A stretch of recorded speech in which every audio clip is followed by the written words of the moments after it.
va? Buenas tardes. No soy Federica, como les digo siempre. Le mandamos un beso grande. Un tema personal que tiene que resolver hizo que no llegue hasta este programa, pero mañana va a estar con nosotros como todas las tardes. Tenemos un programón hoy. Un programón. Hay un montón de cosas. Las elecciones de Estados Unidos, la actualidad de Europa, Grecia, hace muy poquito, minutos nada más, nos estábamos enterando de un montón de cosas. Nos visita el juez federal Rosansky, que si hay alguien que trabajó por la integridad de los abusados sexualmente, los niños abusados sexualmente, es él. Vamos a poder preguntar un montón de cosas. Y como siempre, con el mejor equipo, la mejor de las tardes. Prepárate, quédate ahí, mate en mano. Bueno, hace un poco de calor para mate. Lo que vos quieras, con sentido público, todo tuyo. Dale, así empieza.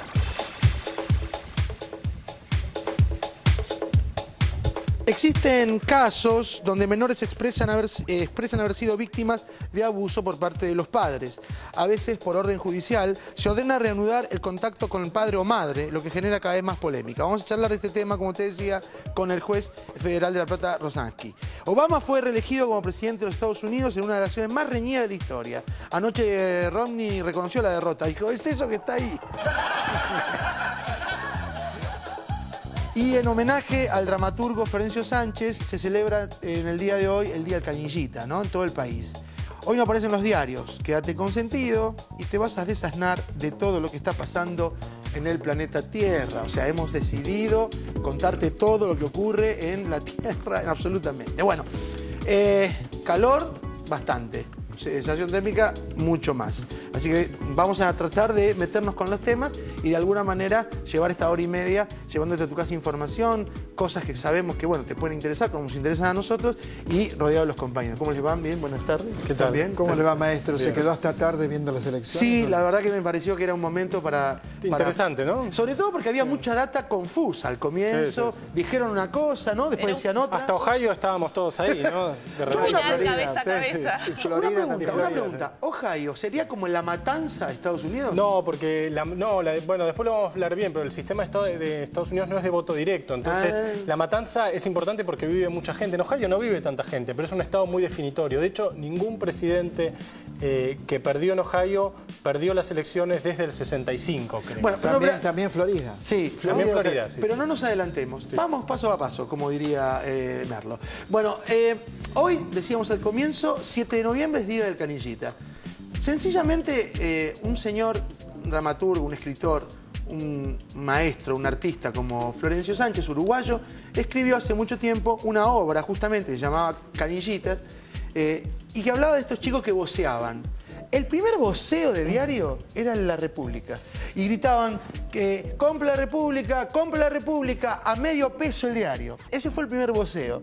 Y como él le puso canillita porque tenían pantalones cortos y se le veían las canillas, de ahí la quedó. Y ellos lo aceptaron, ese apodo, y ahí quedó, ¿no? Sí, es cierto, y también es extraño el reconocimiento a Florencio Sánchez, cosa que me gusta mucho a mí porque era uruguayo Florencio Sánchez y tenía una versatilidad para escribir que lo muestra en Familia, que está actualmente en cartel. Ahora, ¿no?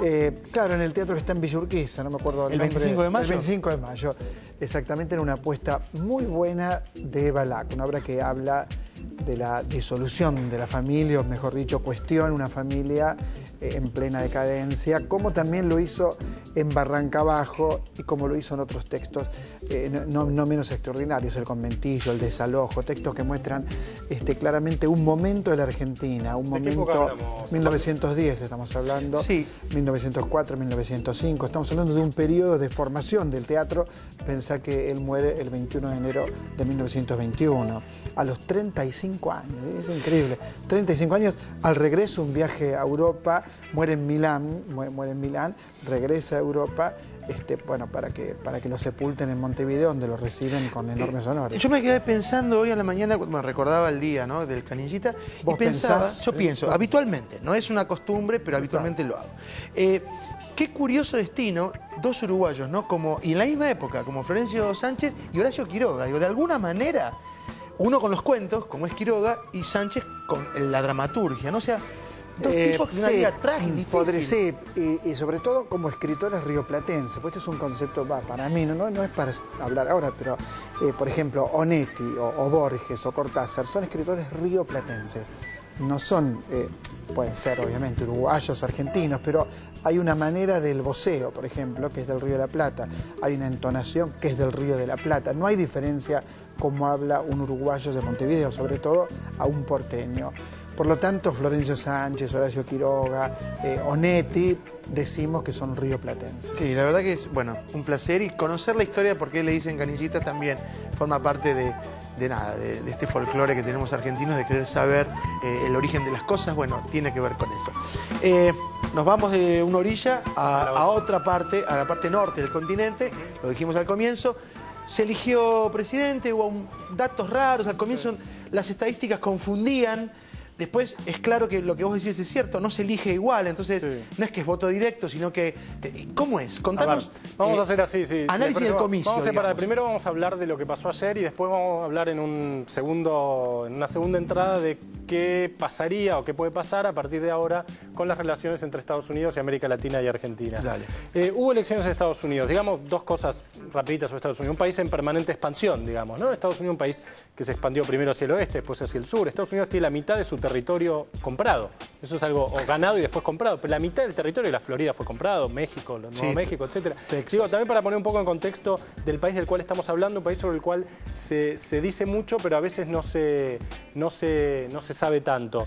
Un país que está en permanente expansión hacia el oeste, hacia el sur, que se imperializa a partir de la Primera Guerra Mundial y después a partir de la Segunda. Un país con una frontera interna en permanente mutación. Estados Unidos es hoy el tercer país más latino del mundo. O sea, hay más latinos en Estados Unidos que en cualquier otro país del mundo, salvo Brasil y México, digamos. Y un país que no tiene nombre, un país que es una descripción, no se llama Francia, Argentina, un país que son estados diferentes unidos, o sea, digo, es un país muy particular. Además, a diferencia de Brasil, que es Estados Unidos Federativos de Brasil, y Brasil es el nombre, acá son Estados Unidos. O sea, individualidades juntas. Claro, exactamente, un país muy federal y un país que, como la Argentina, no surge de un centro que se expande, sino que es la unión de estados preexistentes, igual que acá. Hubo antes una Córdoba, una Salta y una Buenos Aires, y después una Argentina. Bueno, lo mismo sucedió en Estados Unidos. En ese país tan complejo, tan interesante, un país que, insisto, muchas veces se lo mira desde mi punto de vista con una mirada muy simplificada, un país que, digamos, por decirlo brutalmente, tiene a Homero Simpson, pero también a Woody Allen, digamos, ¿no? Un país que es una gran síntesis de un montón de cosas y del siglo XX y demás. Bueno, ahí ganó Barack Obama ayer. Ganó al final más cómodamente de lo que venían anunciando las encuestas y de lo que se venía diciendo en los días anteriores. Ganó por 2 millones de votos y logró imponerse en algunos estados claves, estos estados que llamaban basculantes, que no se sabía qué iba a pasar, entre ellos el famoso Ohio, del cual todos estuvimos hablando mucho en estos días, y también Florida, que hablaba recién Osvaldo, un estado que siempre osciló entre republicanos y demócratas, que últimamente había sido más republicano que demócrata, y donde se terminó imponiendo Obama, básicamente por el apoyo, por lo menos en Florida, de los votantes hispanohablantes o de origen hispano y latino, digamos, ¿no? Te pregunto, José, ¿vos pensás, a mí me parece que sí, ¿no? Sí. Que el Tea Party... ¿Qué piensas? No, trato, Osvaldo. Hoy está con ese tema. Pero el Tea Party, toda la ultraderecha, actuó, me parece, en contra de Rumney, como espantando a los votantes. Primero hay que entender, en Estados Unidos vota el 50% de la población, más o menos los índices de asistencia de ayer fueron del 50-55% de la población. Más mujeres fueron a votar, ¿no? Más mujeres que varones, en general votan más los blancos que los negros, más los ricos que los pobres, etc. Pero es interesante ver un país, digamos, que solo el 50% de la población de ese país decide en parte los destinos del mundo. Si uno compara, por ejemplo, con lo que sucedió en Venezuela, un país muy criticado desde algunos medios acá, votó el 80% de la población. No es obligatorio el voto en Estados Unidos. No es obligatorio el voto en Estados Unidos, no. Es un país donde no es obligatorio el voto. En Venezuela tampoco. Y van martes, o sea, es una votación es un día hábil, podés votar antes, etc. Ahora, primera pregunta, ¿por qué ganó Obama? Bueno, en parte por lo que decía Osvaldo, por miedo a los republicanos. El Partido Republicano, que es un partido obviamente más conservador que el demócrata, pero que ha tenido también algunas luces más progresistas, digamos, es un partido complejo, digamos, es el partido del Tea Party, pero es el partido también de Giuliani o de Bloomberg, digamos, un partido la mano dura. Más mezclado. Sí, la mano dura, pero también de un cierto liberalismo en algunos aspectos y demás. Ahí la discusión es el rol del Estado, ¿no? Los demócratas históricamente han defendido un rol más activo del Estado en la economía, han defendido más impuestos, han defendido un sistema de protección diferente, y los republicanos siempre han sido menos impuestos, más libertades individuales, etc. Romney lo definió en esas declaraciones que fueron pescadas décadas cuando hablaba con empresarios, donde dijo, bueno, a mí lo que me importa es el 47% que me sigue que no recibe, y que no recibe ninguna ayuda del Estado. de ningún tipo. Eso no lo ayuda a él mucho. Eso no lo ayuda a él. Bueno, ahí está lo que hablábamos recién. El Tea Party, que es una formación que opera dentro del Partido Republicano, muy conservadora, muy reaccionaria, que tiene cuyo origen, o digamos, cuyo nombre remite al origen de la Revolución de Independencia norteamericana, cuando los estadounidenses empezaron a tirar té al mar para no comprárselo a Inglaterra y empezaron a reclamar un lugar empezaron a reclamar un lugar de representación en el gobierno de Estados Unidos. Bueno, de ahí viene la idea del Tea Party. El Tea Party, ¿qué le permitió al Partido Republicano? Le dio una base de militancia, porque le dio una base de militancia muy intensiva, muy activa, que le permitió en algún sentido reformularse, pero lo alejó de los votantes del centro, que son en definitiva los que deciden. Los que deciden hay un montón de gente que es demócrata y un montón de gente que es republicana. Y hay un pedacito muy chiquito que oscila. Bueno, ese pedacito tan chiquito decide el destino de Estados Unidos y en parte el destino del mundo también. En un ratito vamos a seguir con las elecciones, pero vamos a ver las repercusiones. Ahora me interesa otra cosa. Sí. ¿Qué le pasa, digamos, a Estados Unidos con 4 años más de Obama? Bueno, a Estados Unidos, no al resto. Después hablamos del Estados Unidos está en un proceso de recuperación económica lento. O sea, Estados Unidos va a crecer este año 2%, el desempleo sigue alto, sigue 8%, a pesar de que no había habido había habido muy poquísimos presidentes elegidos o reelegidos con más de 8% de desempleo. Obama lo consiguió, en un proceso muy delicado en el cual Obama va a terminar de ver si puede jugar algunas cartas económicas que está intentando jugar, básicamente una mayor regulación del sector financiero, mayor apoyo a algunas industrias. ¿Por qué ganó Obama en Ohio? Por los planes de incentivo a la industria automotriz, que tienen su sede, la mayor parte de las empresas tienen su sede básica en Ohio, en Detroit y demás.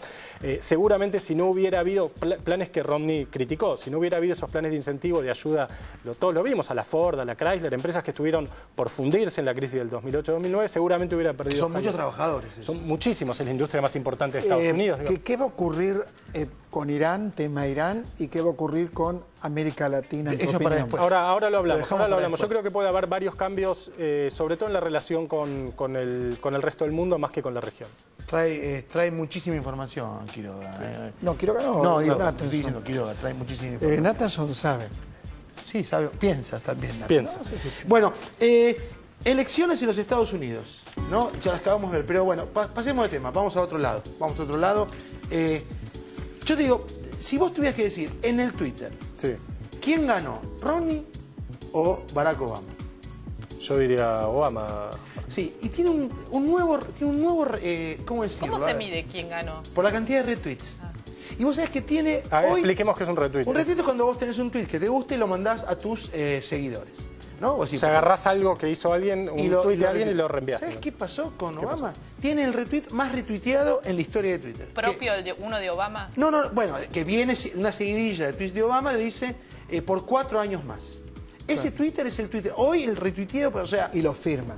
En el caso de Obama, él tenía ¿Cuántas veces ha retuiteado, Martín? Más de 20 y pico de millones de veces. Es una barbaridad. En unos minutos, 84.000 veces en unos pocos minutos. O sea, ¿te imaginas lo que es eso, no? Unos pocos minutos, 84.000 veces. Yo estaba mirando anoche televisión. Eso es... Y contaban eso. Es una carga de información que también habla de lo que es el tiempo que nos toca vivir, ¿no? Como a través de una red social, inclusive ahí está, 4 more years. 4 años más. Ese es el retweet. Ese es el tweet que se retuiteó 87.000 veces por minuto. Sí, en un minuto 84.000 veces. O sea, imagínate que eso es la experiencia más importante que le pasó hoy a la web y a Twitter cuando están Justin Bieber. Recordemos que Obama hizo una campaña en su momento, la primera campaña que hizo, Martín, muy sustentada, ¿no? En Internet, en el Facebook, en el Twitter y demás. Las redes sociales. En las redes sociales consiguió mucho financiamiento. En Estados Unidos es muy importante el financiamiento.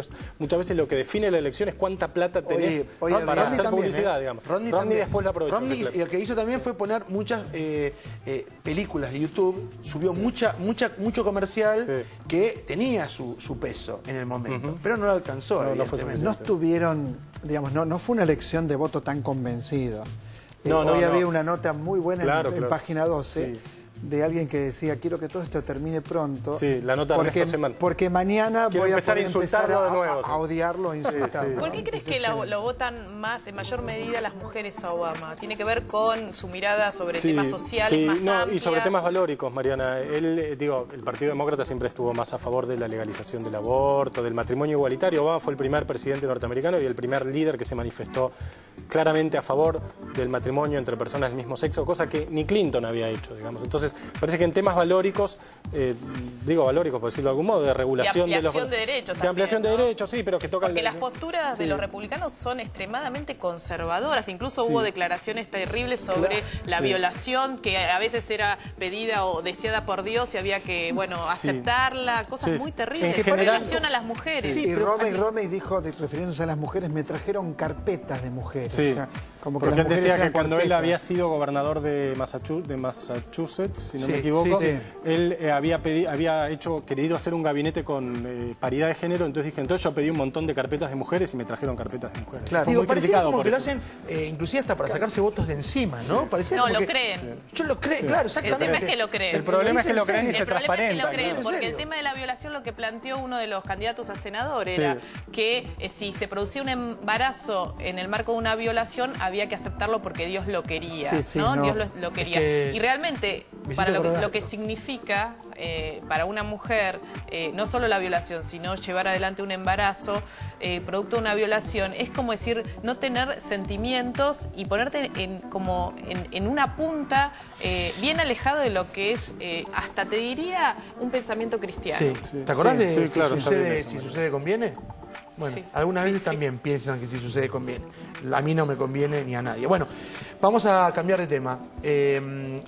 Ayer hablábamos del caso Sofía Viale y bueno, nos quedamos realmente todos consternados con el relato de lo que significa este caso de esta chiquita, ¿no? ¿Qué novedades tenemos? Mira, sigue la provincia de La Pampa y especialmente General Pico, de donde era oriunda Sofía Viale, muy conmocionados políticamente y socialmente por el asesinato, la muerte de esta niña de 12 años que había desaparecido de su casa hace 67 días. Finalmente se constató a partir de los datos de la autopsia que fue violada antes de ser ahorcada y aparentemente esto habría ocurrido el mismo día que desapareció.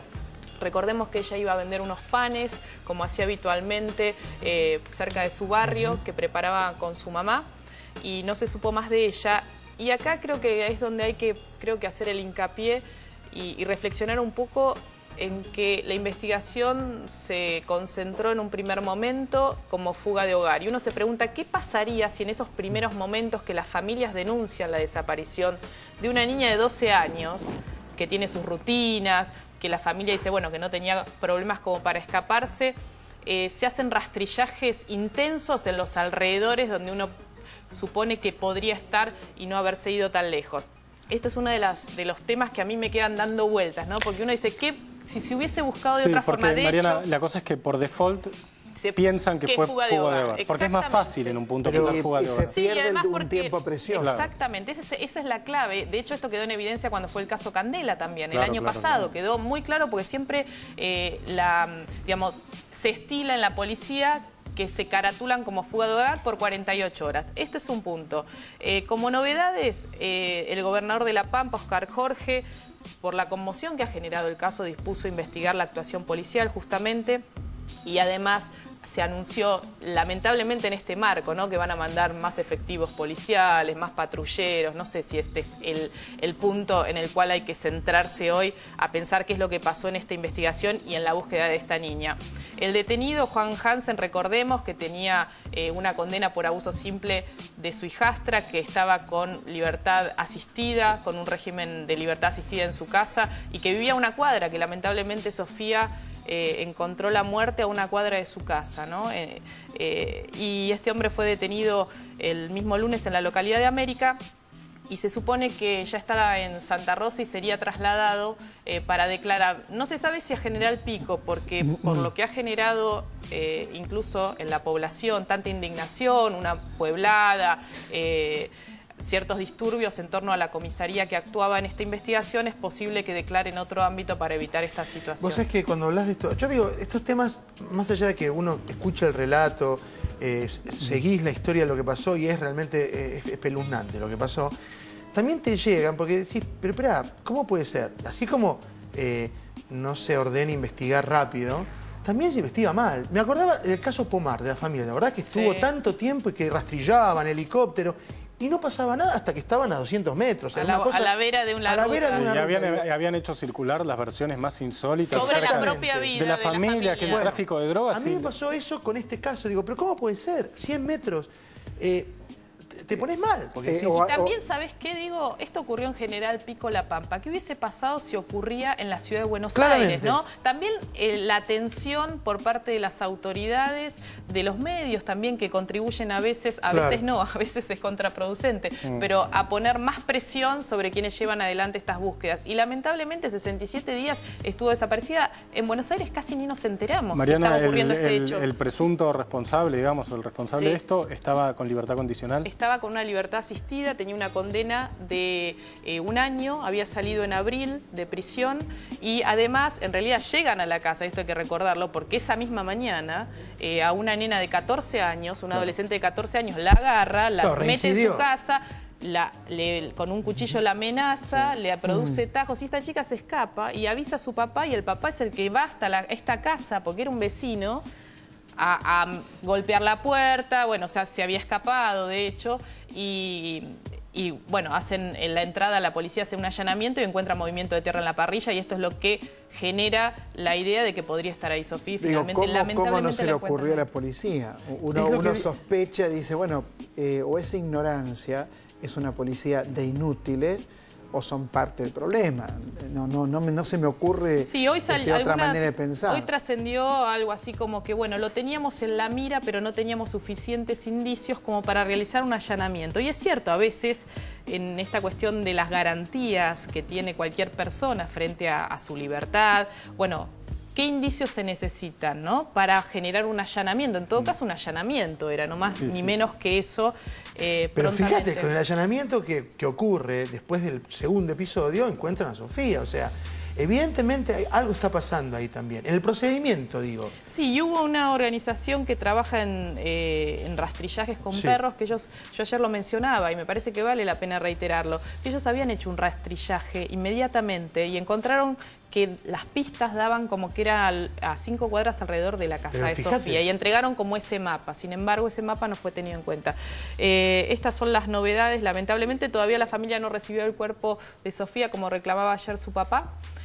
Porque se le están realizando estudios de ADN, que a pesar de que existe la certeza de que es el cuerpito de ella, finalmente se deben hacer los estudios de ADN para corroborarlo. ¿Cómo sigue un caso así, no? Porque digo, estamos con una chiquita muerta, con un caso concreto, con un bueno, presunto, digo presunto porque por sus garantías, y una familia destrozada. ¿Cómo sigue? ¿Hay que hacer pericias sobre el cuerpo de Sofía? Bueno, ahora va a declarar el detenido. Ella declaró, fue indagada la esposa de Hansen y quedó formalmente detenida como partícipe necesaria. El hijo de 17 años que estaba demorado, se supone que en las próximas horas va a recuperar la libertad. Y bueno, aparentemente es un caso cerrado, con el dolor que significa para esta familia la pérdida inconmensurable de una hija. Probablemente si hubieran actuado con celeridad, otro hubiese sido el resultado, me parece. Me parece que nunca en estos casos actúan con celeridad y no entiendo por qué, quizás vos... Y tiene que ver con estos protocolos en los cuales se tiende a pensar, y yo creo que estos son prejuicios en los cuales está inmersa la justicia. Quizás después lo podemos hablar con el doctor Rosansky, que es una persona que ha trabajado mucho en la prevención del abuso sexual infantil, en la protección de las víctimas de abuso sexual infantil y cómo la justicia debe tratar a las víctimas. De hecho, a partir del trabajo del juez Carlos Rosansky, se aprobó una ley por la cual quienes son víctimas de abuso sexual infantil declaran en cámara Gesell, y por única vez, ¿no? Esta cosa de revictimizarlo un relato y otro y pasar por distintas pericias, y creo que es importante también que después podamos preguntarle al doctor Rosansky sobre Claro, porque es clave, vos fíjate qué importante es esto, es clave en un caso donde el que sufre el abuso es un menor.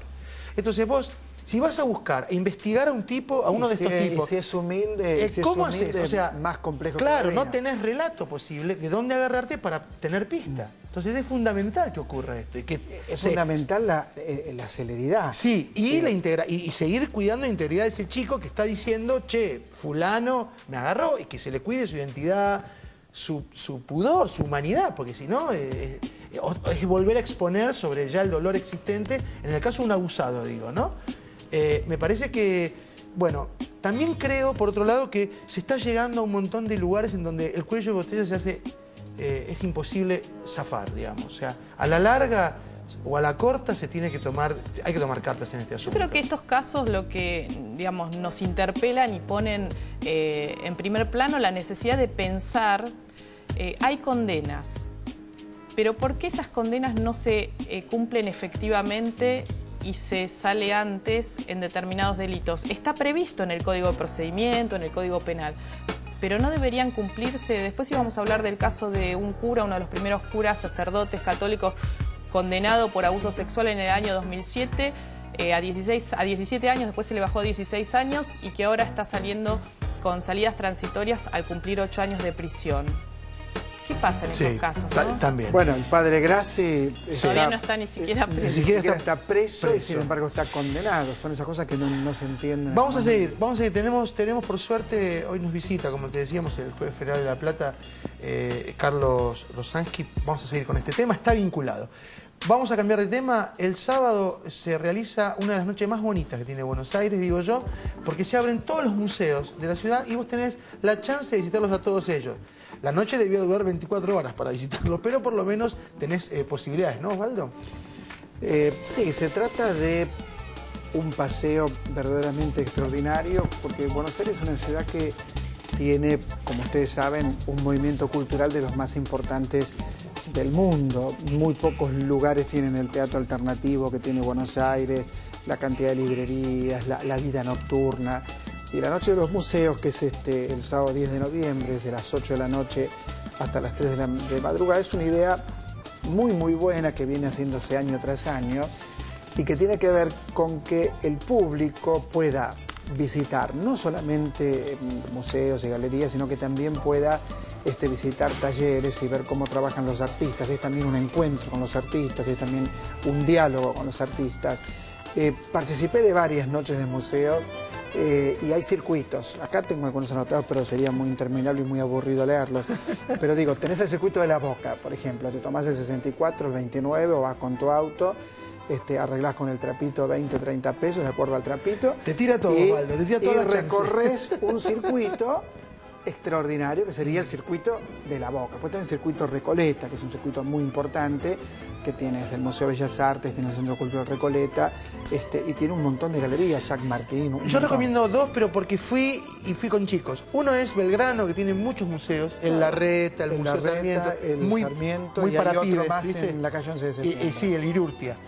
Y después recomiendo la calle Lanín, donde está la obra viva ahí en la calle misma.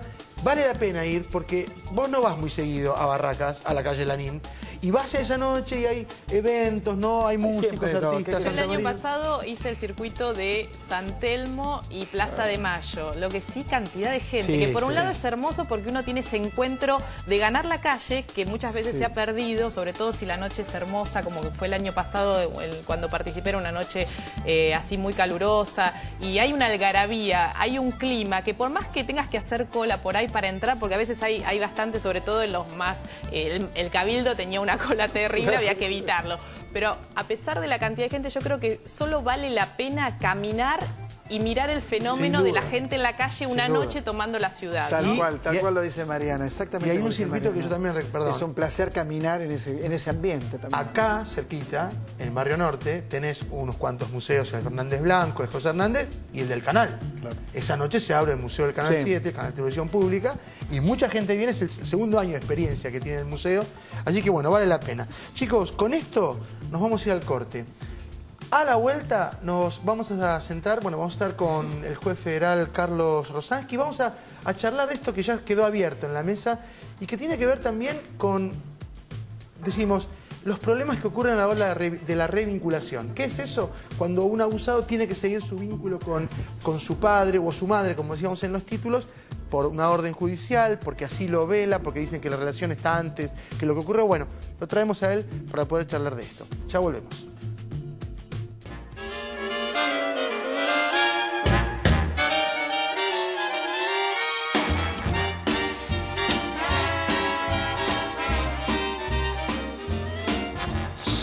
Chicago, Chicago, that toddling town. Chicago, Chicago, I will show you around. I love it, bet your bottom dollar you lose the blues in Chicago, Chicago, the town that Billy Sunday couldn't shut down. On State Street, that great street, I just want to say, they do things they don't do on Broadway. They have the time of their life. I saw